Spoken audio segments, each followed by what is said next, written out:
A dark horse next James Bond contender has a better chance after new $150 million franchise casting. The race to become the next James Bond has been as secretive and unpredictable as the spy franchise itself. While household names like Henry Cavill, Idris Elba, and Tom Hardy have long dominated fan speculation, a new contender has stealthily crept up the list, and thanks to a major $150 million franchise casting, this dark horse now has a legitimate shot at donning the iconic tuxedo. The actor in question? Aaron Taylor Johnson. Long considered an outsider in the Bond betting pools, Taylor Johnson's career has taken a significant leap forward with his casting as the lead in Sony's upcoming Kraven the Hunter, a pivotal character in Sony's Marvel Universe. Despite the superhero genre being crowded and unpredictable, Kraven is poised to be one of the studio's biggest action tentpoles, and its $150 million budget underscores their commitment. If it hits the mark, the film could elevate Taylor Johnson's star power enough to make him not only a viable Bond candidate, but perhaps the best one. From indie star to action heavyweight, Taylor Johnson's career has been defined by unexpected turns. He made his name playing John Lennon in Nowhere Boy, before shocking audiences with his gritty, comic book-style performance in Kick-Ass.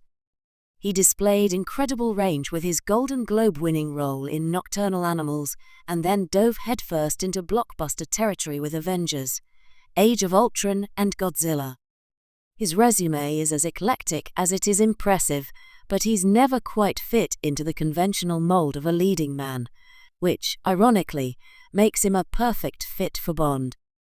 The James Bond franchise has always evolved with the times. From the suave charm of Sean Connery to the gritty realism of Daniel Craig, each actor has redefined 007 for a new generation. Taylor Johnson possesses the same transformative quality. He's not a cookie-cutter action hero, but a performer who brings depth and emotional texture to his roles. That's precisely what the franchise needs as it moves beyond the Craig era. The Kraven effect.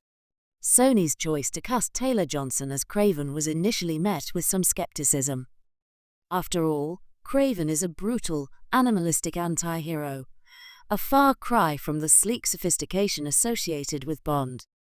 But that's exactly why it works. The trailer footage and early buzz suggest Taylor Johnson is delivering a physical, emotionally charged performance that showcases his intensity and charisma. If Kraven the Hunter lands with audiences, it could catapult him to the A-list almost overnight. More importantly, it will prove he can headline a major action franchise, a key box office prerequisite for any Bond actor. Producers Barbara Broccoli and Michael G. Wilson have been adamant that they're looking for someone who can commit to the role for the next decade. Taylor Johnson is only 35, a sweet spot in terms of both experience and longevity. With Kraven potentially launching a multi-film arc, the actor is proving he's ready to shoulder the weight of a franchise. A British Bond for a new era. Though the Bond producers have been open to casting a more diverse 007, there's still a strong pull toward tradition. Taylor Johnson checks many of those legacy boxes. He's British, classically trained, and has a sophisticated screen presence that fits seamlessly into the Bond aesthetic. He's also a chameleon, an actor who can move between genres with ease, much like Bond himself shifts from globe-trotting espionage to deeply personal stories of loss and betrayal. Moreover, Taylor Johnson is already rumored to have screen-tested for Bond and impressed. While nothing has been confirmed, insiders claim that his audition left a strong impression on the producers, placing him firmly in the upper tier of candidates. Now, with Kraven likely to boost his mainstream profile, he could become the obvious, yet still surprising choice. Why he's better positioned than the favorites? Henry Cavill, often considered the frontrunner, comes with a complicated franchise history. Though beloved by fans, his Superman tenure has been marred by